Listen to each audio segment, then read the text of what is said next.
Good morning. It is Sunday, September 19th, bright and early here in the Midwest, 8:36 in the morning.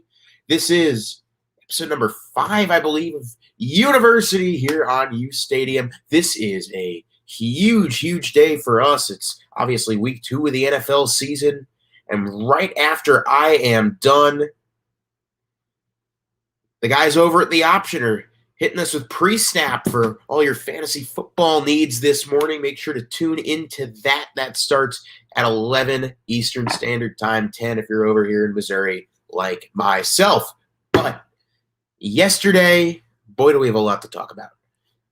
One of the craziest college football days in recent memory. And it's always the days that don't look that good on paper. There are a lot of, like I had mentioned yesterday morning, there were a lot of games that really might have looked better when the athletic directors for the schools had decided to reach out about them. Hey, maybe Michigan State should play Miami. Let's see what happens. First of all, before I get any further, shout out to Trader Joe's because instant iced coffee is the greatest invention known to mankind. But where do we begin? I think I'm going to begin with the late games and work our way back because the late games got crazy. I woke up this morning to find that one of the teams that I had been hyping up might have either been fraudulent or maybe I wasn't nice enough to Fresno State, because while all y'all were sleeping, the number 13 team in the land, UCLA, after beating LSU, who looked quite convincing last night against Central Michigan, lost to the Fresno State Bulldogs on a touchdown from Jake Haener to Ronnie Rivers, to Jalen Cropper with 5 seconds left. Fresno State, a gutsy upset in Pasadena, and all of a sudden, you have to wonder, was it a flash in the pan for UCLA? Was it just that one game? Or maybe because Fresno State made their game against Oregon very, very tough. The Ducks very nearly lost that game week 1. Maybe Fresno State's just that good. It's worth the thought. But last night late was not a good night for the Pac-12. Arizona State, in a wild one, loses to BYU. BYU 3-0, having defeated 2 at the time ranked Pac-12 teams. 27-17, the Cougars. And there's one play that I'd like to highlight. I don't think we have the clip for it. There was an interception thrown by the BYU quarterback, Jaron Hall, and it was returned. It was going to be a pick 6 for Arizona State.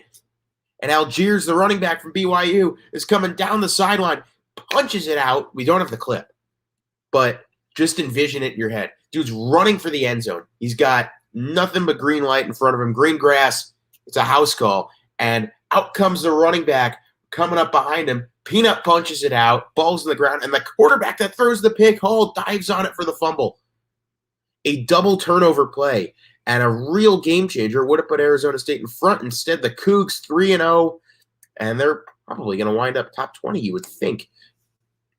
Like I said, also just a brutal night for the Pac-12 that continues with Utah as they lost in triple overtime on the road at Dignity Health Sports Park, where the Chargers were playing their temporary games, to San Diego State in triple OT, 33-31. San Diego State is going to be playing, I believe, all their games at Dignity Health Sports Park until their own new stadium, which is built on the old site of where Qualcomm was, gets finished up. So, actually, I think it's just the Pac-12 South that had a brutal day last night. And last but not least, oh boy, Arizona, what is going on? They played well against BYU in week 1, lost, and now Jed Fish's squad in back-to-back weeks has lost absolutely brutal games, having lost last week to San Diego State in a blowout, and this week they lose to their in-state foe, Northern Arizona. Maybe hiring someone out of the Patriots tree for college football is not the best idea. because all of a sudden the Wildcats are 3-0. You lost to a team that's 12th in the Big Sky. Is Northern Arizona even FBS? There's no way they are. There is no way Northern Arizona is FBS. They are FCS. Yeah, that's a pathetic loss for Arizona. That might be one of the worst losses in program history, the Lumberjacks.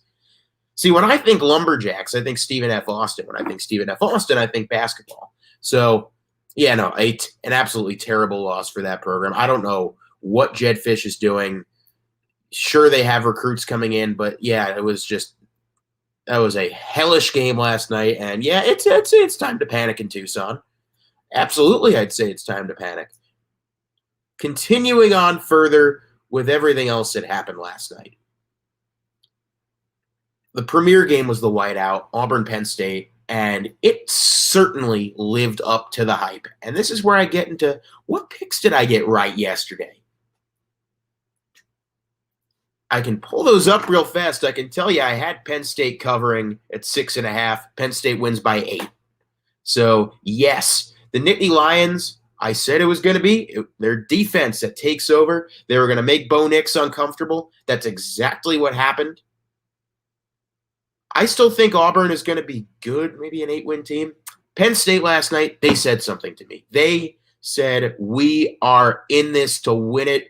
James Franklin's squad impressed when they needed to most. They played clean football. They played mostly mistake-free football. They overcame a bad overcame a bad reffing performance. There were a couple of really bad calls that went against the Nittany Lions. They hung in there, and that crowd of 100,000 plus took them over the edge for Auburn. I think they'll be fine. This is a tough team. Brian Harsin is a good coach. They will come back from that. I don't think it's that too big of a concern. But a great win for the Nittany Lions. And they got some tough ones coming up. They got to go to Iowa in a few weeks. I might actually be going to that game. So could that be my first live show? Actually, you know what? I'll get back to that in a second because I might have something up my sleeve. Okay. South Carolina demolished by Georgia. Georgia does, in fact, look like the number 2 team in the land. 40-13, a butt-whooping of the Gamecocks. My 3 picks, okay, I had the head-to-head picks and the against-the-spread picks. I got the Virginia Tech pick wrong. I will get that in a bit. I got the Ohio State pick wrong. Wow. And all 3 of my head-to-head picks, my lock was Oklahoma, Nebraska. My upset, Michigan State over Miami, and my could be closer than expected was Purdue Notre Dame. All 3 of those were right. But to continue on with last night, let's go back to the Pac-12. Oregon looked a little bit shaky in the first quarter. Then they remembered they were, in fact, a top 5 team in the land as they crushed the Stony Brook Seawolves from Long Island. Made it all the way out to Eugene, 48-7. That's exactly what that score should have been. Good win for the Ducks, and now they have the doormats of the Pac-12 coming in Arizona next week. So Oregon goes to 3-0, no hangover after Ohio State. Continuing with the Pac-12 South because, goodness gracious, they must have had one of the worst days I've ever seen. Minnesota on the road in what was the lesser whiteout of the week. Colorado whited out Folsom Field.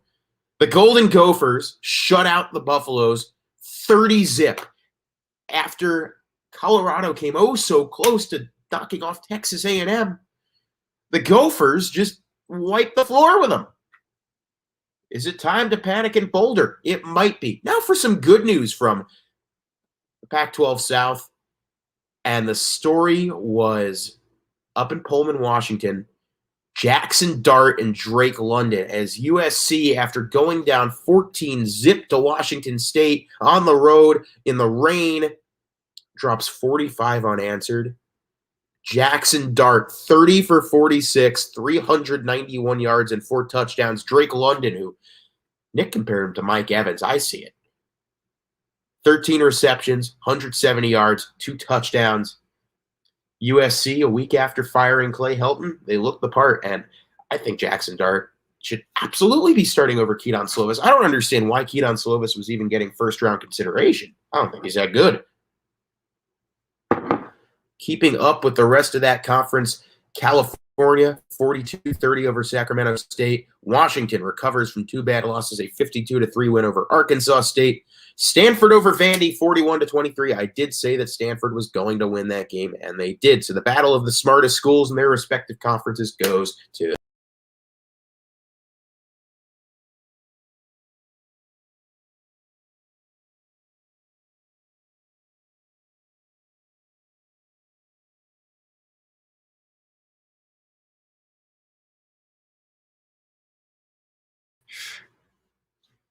Can y'all still see me? My Wi-Fi just kind of fizzled out for a second. Sorry about that. Where was I? Oh, Oregon State, 42-zip over Idaho. Gotta love that. 8:30 in the morning, Missouri Student Apartment Complex Wi-Fi. So, we are back. We're all good. Let's switch conferences. I think conference by conference is the easiest way to do it. ACC, there's a lot to talk about. And first and foremost, how about Pitt beating Tennessee on the road last week? You beat an SEC opponent. What do you do in response? 41-44 loss to a Western Michigan team that got demolished by Michigan a week prior. How does that happen? Pat Narduzzi has a lot to answer for. And I'm going to pull up the postgame quote from the head coach of Western Michigan. Really a daunting, exposing quote that does not bode well for Pitt at all. It really says a lot of bad about that program. Let me see if I can get this, because hold on. Where is this quote? It was something along the lines of, Western Michigan 41-44 victory over Pitt, and there was something that was said about how they absolutely knew that Pitt was going to run what they did. If I can find it, I will. But yeah, it was a damning statement, and Pitt winds up losing to a MAC team. So not a good response. Meanwhile, Chapel Hill, North Carolina, a shootout that goes the way of the Tar Heels. Sam Howell looked exactly like what we wanted Sam Howell to look like. 59-39 win over Virginia for the 21 ranked North Carolina Tar Heels. Good win for UNC after a shaky 2 weeks. So what else happened in the ACC? What happened to Florida State? Let's talk about the most concerning Power 5 teams right now. It's either Arizona or it's FSU, because FSU is now 0-3. They've lost on a Hail Mary to Jacksonville State. They lost that close game to Notre Dame, and now they get just thrown out of the club by Wake Forest. 35-14. The Demon Deacons now 3-0. So, hey, look out, Winston-Salem. They might have a squad up there. Maybe Wake Forest winds up ranked. Good win for Duke as they defeat in what I had determined as the worst game of the week, a 30-23 win over Northwestern. NC State responds with a 45-7 win over Furman after they lost to Mississippi State last week. And a team I think will be ranked for next week. And this is my little ace up my sleeve for next week. Boston College, a 28-3 win over Temple. And what I was saying about, hey, maybe I'll be somewhere different next week. Next week, I will be, hopefully, see if I can pull this off, live from Boston, Massachusetts, or technically Chestnut Hill, as my alma mater, the Missouri Tigers, are set to face off the Boston College Eagles. It's a 12 o'clock kick next Saturday, Eastern Standard Time. I will be there. Maybe I could even pull off a live show from the parking lots of Alumni Stadium. If not, it will probably be from some dingy hotel room in Boston. So look forward to that. I look forward to getting back on the East Coast, and I look forward to perfecting my Boston accent and taking advantage of a few years that I did, in fact, live in New England. So pack you can, have it yet.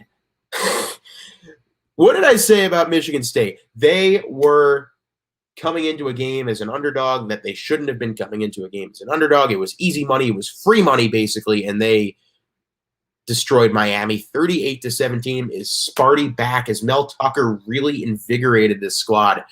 I think so. Derek King, despite throwing for 388 yards and 2 touchdowns, the Hurricanes were just completely overmatched. Is it time to start talking about if Manny Diaz is the right man for the job? I think it is time to start having that conversation. I really am not convinced by Miami at all. Yes, everybody gets blown out by Miami or by Alabama, but the close game against App State and now a decisive loss at the hands of Michigan State, not a good look. West Virginia defeats. I had this pick wrong. Virginia Tech. It was a close game. It was not a close game for the first 3 quarters as the Mountaineers were absolutely thrashing Virginia Tech. The Hokies came back. It came down to a 4th down and goal stop for West Virginia. A good win for the Mountaineers as they head into Oklahoma next week to possibly beat a real shaky-looking Sooner squad. I'll get to that in a bit. But last but not least, is it time to be concerned about Clemson? Well, everybody was freaking out about Alabama getting played close. Oh, no. Clemson against a 1-1 Georgia Tech squad that had lost to Northern Illinois only beats Northern Illinois by 6, 14-8. Clemson offense could not do anything. DJ Uiagalelei, who is supposed to be the next savior of this program, is not looking like the real deal. It was overthrowing everybody. There was just no synchronicity to the offense. There was just, whenever Will Shipley was on the field, they looked fine. But for whatever reason, Tony Elliott was not running the ball with Will Shipley, and it just didn't make any sense. Alas, Clemson won because their defense is like top 2 in the nation, and they ended up stopping Georgia Tech on the goal line to win the game. So, yeah, but it's a win, but I'm not convinced. And if you're a Clemson fan, you should be scared because they don't look like the real deal. And last but not least, the ACC, we already discussed that wild ending in Louisville on Friday. Good win for the Cardinals over UCF. Big 12. And what is there to talk about in the Big 12? First and foremost, Oklahoma does not look the part. I said they were going to blow out Nebraska. Nebraska, a bad team. Didn't look like that bad of a team as they played quite well against the number 3 team in the land. It was a 23-16 victory for the Sooners. Spencer Rattler was not impressive. You know who was impressive was Nebraska's defense. They held him in check. But at the end of the day, the one play that everybody's going to be talking about was on the Oklahoma defensive side of the ball. And this we actually do have the clip for because this might have been the single greatest interception I have ever seen in a live NFL or collegiate game. Roll the clip. Martinez steps up, throws. Oh, what an interception! Oh my gosh, DJ Graham! This was a call by or I don't think we have the rest of the clip. The call by Gus Johnson. He's like, Odell, who? You got to love Gus Johnson. He's just the best in the business. Couple things to talk about. You didn't even have to pick that ball off. It's 4th and 18. Just knock it down, buddy. But to go up there, full extension, one hand, midair, I've never seen anything like that. And they cut to Spencer Rattler on the sidelines. He was just like, oh my goodness. Yeah, no, that was amazing. And, you know, props to Nebraska for fighting and keeping it close in a game that I had joked about with my buddies out there all summer that they were going to get destroyed. They didn't. It might be as big of a win for Scott Frost as it is for Oklahoma. But it is an important win for the Sooners. Iowa State recovers last week after the bad loss. They blow out UNLV 48-3. West Virginia, I already said, they had a nice win. Texas recovers 58-zip over Rice. And the only other game worth talking about, Oklahoma State goes up to Boise. Cowboys are 3-0 as they defeat the Broncos on the Smurf turf 21-20.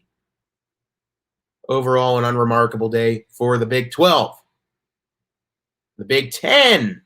Let's start with the local guys. Of course, uSTADIUM based out of the New York City metropolitan area. I'm a Jersey boy, born and raised. Our wonderful producer, Henry. We're both Monmouth County kids. We had this discussion last night.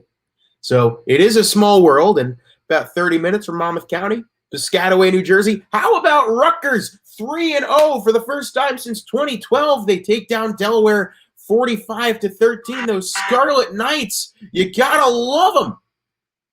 They play Michigan next week. If they beat Michigan, then we can start talking.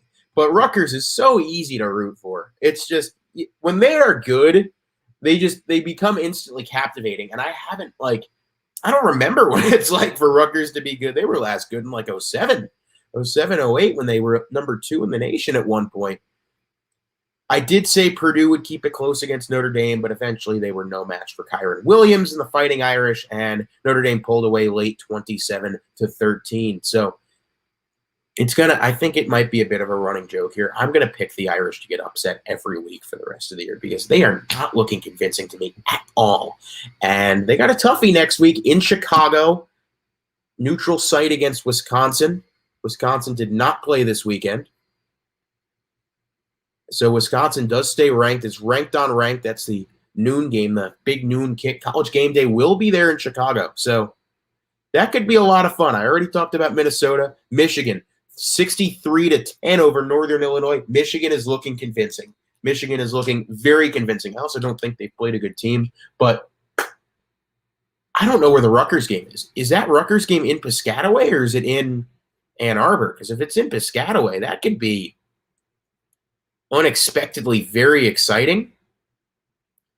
Okay, it's in Ann Arbor. I don't think Rutgers is a shot, but it was nice. It was nice trying, nice coming out.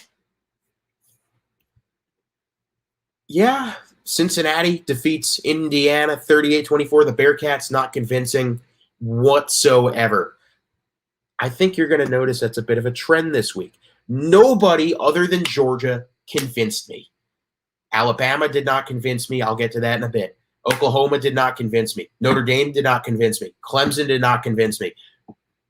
All of these like blue blood teams, and of course Iowa and Oregon, the other two guys in the top 10, really kind of played cupcakes. So it's too soon to say. The two biggest, most convincing wins of the season, or should I say 3, are Georgia beating Clemson, Ohio State losing to Oregon, and Iowa State losing to Iowa. Those 3 are the big convincing wins of the season thus far. You know who wasn't convincing? Ohio State.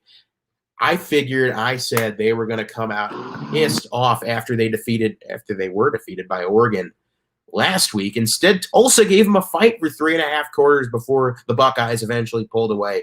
41-20 your final in Columbus, but there's a lot of question marks at Ohio State program. The one big positive, Travion Henderson, the freshman phenom at running back for the Buckeyes, 24 carries, 277 yards and 3 touchdowns. Oh my goodness, is he something special? But CJ Stroud not convincing me at quarterback. I think that's just the moral of the story. That's just the word of the week. Not convincing. I am not convinced by anybody except for maybe Georgia. Speaking of Georgia, let's go to the SEC. And what happened in the SEC this week? We start with the biggest talking point. Alabama goes on the road to Florida. I think this is a win for both teams because, yes, Alabama won 31-29. But Florida, I thought they were going to get killed. They hung in there, and they could have tied the game late with a 2-point conversion. We got that clip for you as well. Do you agree with this play call? Because I think it was the right call, wrong execution. Why don't you take a look?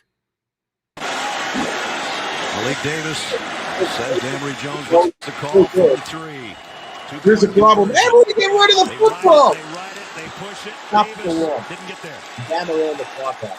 Now, there is one thing that really concerns me about Alabama. I thought their play calling was very vanilla, more so than usual. And then you remember, Bill O'Brien is their offensive coordinator. Of course it's going to look vanilla. Yeah, it looked vanilla as a scoop of vanilla ice cream with cherries and whipped cream on top. It was nothing special whatsoever, but the high-end talent for Bama carries them the rest of the way. But, yes, Florida looked convincing. And Bama, I think they play a team with a better defense, and there could be a problem. Which is why there's a game a couple weeks from now. I don't know when it is. When Bama plays Arkansas, that could be upset potential 100%. Alabama's schedule. I could see, because I also think A&M could give them problems because it was clear that the atmosphere got to them. Next week, Alabama plays Southern Mississippi. We already know what's going to happen in that game. After that, Alabama has 2 games against ranked opponents. Ole Miss comes to them, and then they go to A&M. And I think Ole Miss, with Matt Corral in their offense, could really go stride for stride with them, but I don't think they win that game because I think Alabama's defense makes a couple big stops. A&M, their defense is just about the cream of the crop. I don't know. Speaking of Ole Miss, 61-21 over Tulane. The wheels of Lane Kiffin's offense keep on churning. Matt Corral continuing to make himself look like a Heisman candidate. 23 for 31, 335 yards, 3 passing touchdowns. Arkansas, 45-10 over Georgia Southern. Tennessee, 56-zip over Tennessee Tech.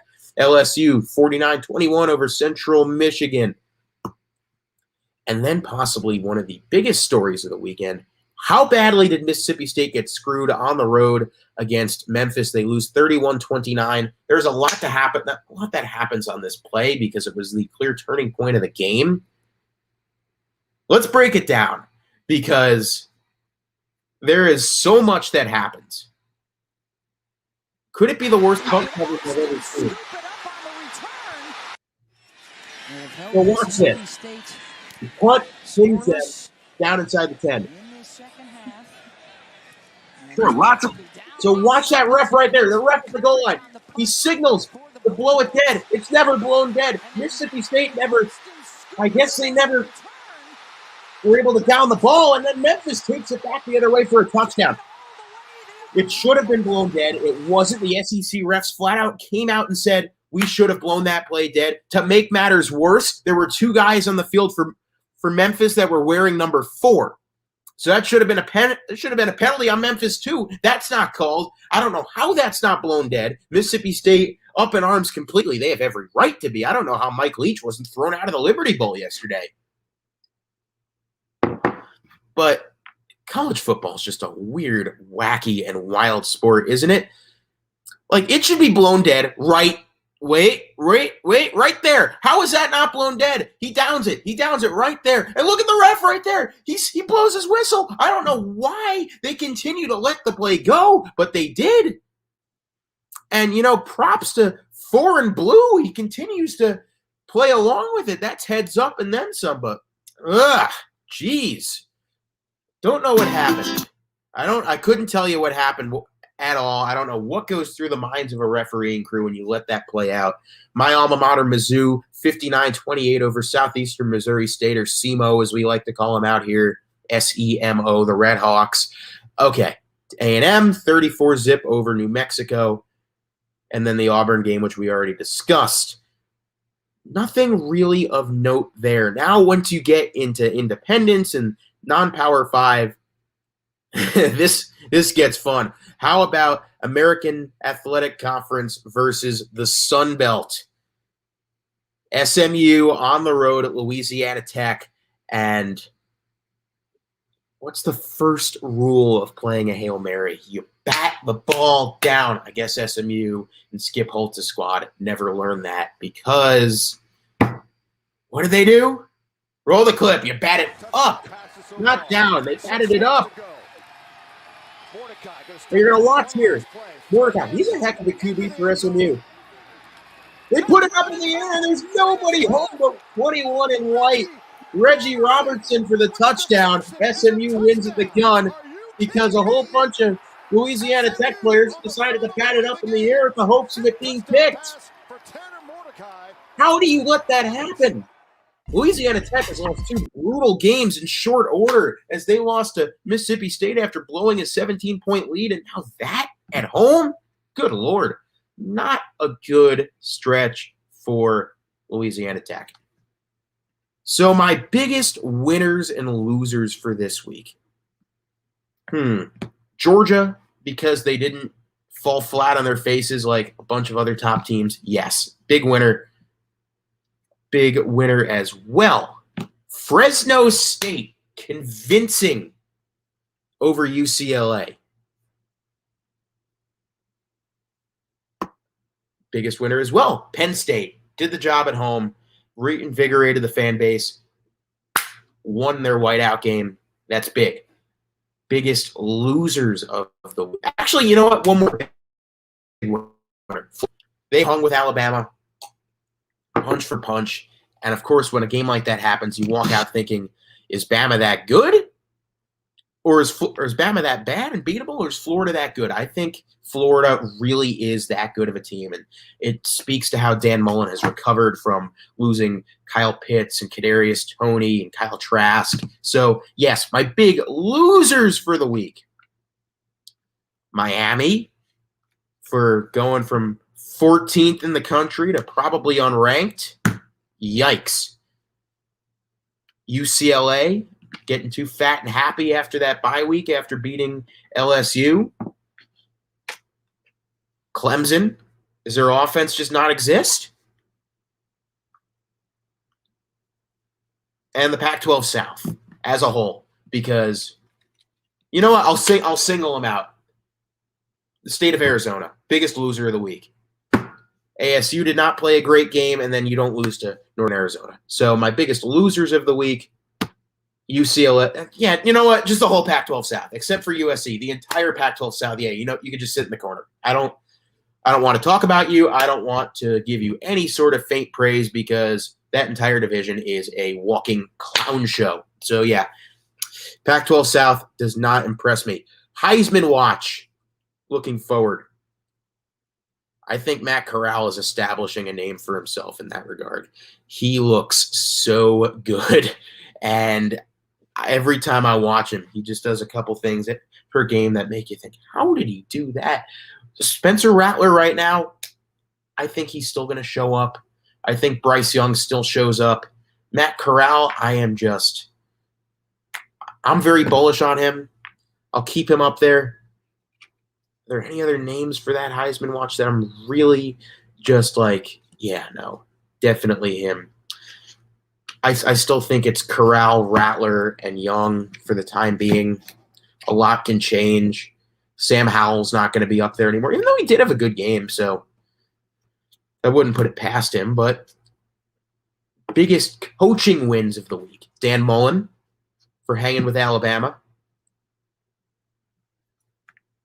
Boston College and Jeff Hafley, 3-0. Greg Schiano and Rutgers, 3-0 for the first time since 2012.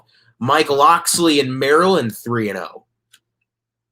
A lot of schools that have struggled in the past, this is another trend for this week, are looking good. A lot of schools that have not had such good stretches in the past few years are turning the corner. We will see next week, because next week there are quite a few games that are going to be considered, you know, is this team for real or not? Because this was every college football week, people like to label, is this gut check Saturday or is this statement Saturday? This was scary Saturday because every top team except for Georgia and the two teams that played cupcakes in Iowa and Oregon, they had their scares and they did not look good. So next week, what are the big ones to look out for? Notre Dame, Wisconsin is the early game that's big, 12-18. Game day will be there. Otherwise, it's nothing that exciting until 2:30 Central, 3:30 Eastern. Why is this game at a neutral site? That bothers me to hell and back. A&M and Arkansas, an early elimination game for the SEC West. The winner gets to contend a little bit longer. The loser, not so much. And we're going to start wrapping things up. I'll just get through the rest of this next week's slate. Rutgers and Michigan. Do we see Rutgers ranked? I'm not sure. But either or, that's going to be a good game. And other than that, Arizona, Oregon, yeesh. This is another not great week of college football with only 2 ranked-on-ranked games. So when next week is as crazy as this week, you can thank me. But until then, enjoy your football Sunday. A lot of good NFL games to to watch today. I'm going to be keeping my eye on that late afternoon Dallas-Los Angeles game. Should be a lot of fun. Until then, get good grades. I will see you next Saturday. Thank you for tuning in to uNIVERSITY, second stream in 24 hours. And I look forward to catching up with you guys once we find out what the AP poll rankings are and ahead of next week. So we will see you next weekend.